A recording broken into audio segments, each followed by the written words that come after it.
Hello and welcome to another Bad Comic Review. This time we're looking at Hit Girl Issue 1 from Image Comics 2018. This is the first part of the 4-part Columbia story, and we start off with some rando guy getting escorted out of courthouse, it looks like. He's apparently named Mono, that's his handle anyway. Mendoza is his real name, Fabio Mendoza, and he's a hitman who's killed hundreds of people over a 12-year time span. And his little brother is hanging out with somebody known as the Padre, and that kid's about to get initiated into a gang or something. And of course, Mono escapes, or rather is abducted by Hit Girl, through the most ridiculous means possible, by of course drilling a hole in the floor and killing the guards, apparently. So Hit Girl, also known as Mindy, has a little flashback of trying to train a new partner to replace Kick-Ass, who retired, but this guy Paul doesn't want to do it,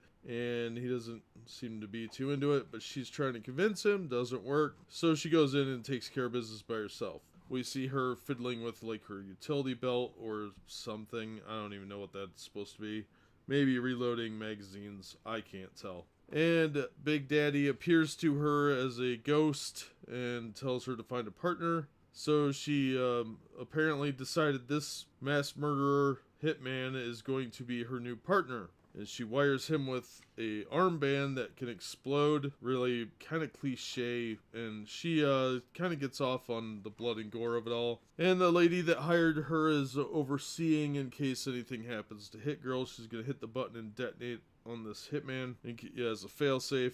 And there's a room full of guns, most of which are normal looking with some really ridiculously sized ones. And of course he's got this big bazooka looking thing that's just ridiculous looking. And the lady's praying for forgiveness because she brought, quote, this terrifying child, end quote, to bring her some peace. And that's it. The issue ends with them gearing up for battle with all these guns because the guy agreed to her terms that she'll release him in 7 days. She'll let this effective hitman murderer who's killed hundreds of people, she'll let him go if he helps her kill a bunch of people that he would have probably killed anyway, rival gang members. Now, my complaints about this are that the art I found to be horrible. Total amateur hour. Ricardo Lopez Ortiz did the art and Mark Millar did the writing. I thought the story was very thin. The panels on the book are all very large. Way bigger than they needed to be because there's not much to this issue. It's a very, very fast read. There's a 2-page spread of the weapons room. There's a 1-page shot at the end of the book where they're arming up. And there's a whole bunch of large panels in between that if they had been condensed down to regular sized panels, this would have been a half issue. Also, the bad guy's scar, the hitman, he's got a big scar on his face. It changes size because the art style is this real manga-inspired art. It also makes Hit Girl look like she's a potato through half of it, like a purple potato, because it looks like she has a gut for a while. Of course, she's a preteen, so she doesn't have hips to speak of, but he draws her kind of lumpy around the middle area, so like her stomach looks kind of weird at times because of the way the belt is placed. I don't know, it's ludicrous, it's silly, there's pointless, unnecessary swearing, which I guess is supposed to be part of her character. This is definitely a mature title because it is pretty gory. There's a guy getting exploded, people getting shot, that sort of thing. I'm not sure where the Padre guy figures in, but I'm sure that since it's the hitman's little brother that he's talking to, named Jorge, I'm sure it'll tie in, but I have no interest in this. The art is horrendous. It's manga style, which I don't like to begin with, but it's not well done manga in my opinion.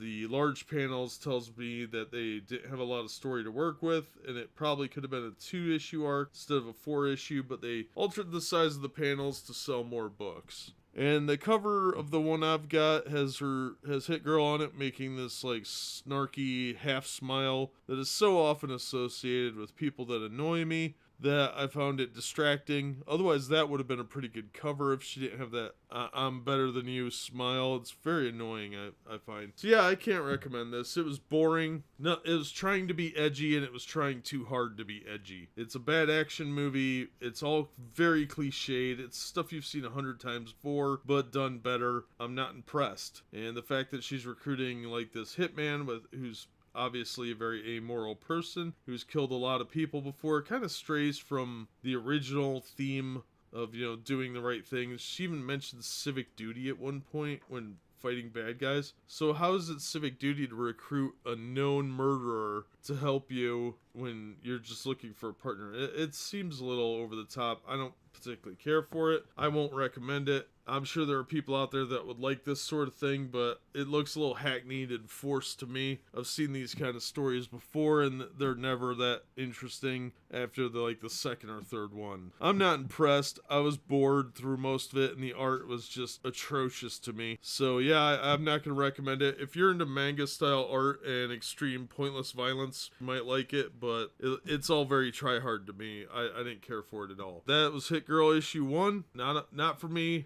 I'll give it a pass, but maybe other people will like it. But that'll do it for this one. As always, thank you so much for listening and supporting the channel, and we hope to see you on the next episode.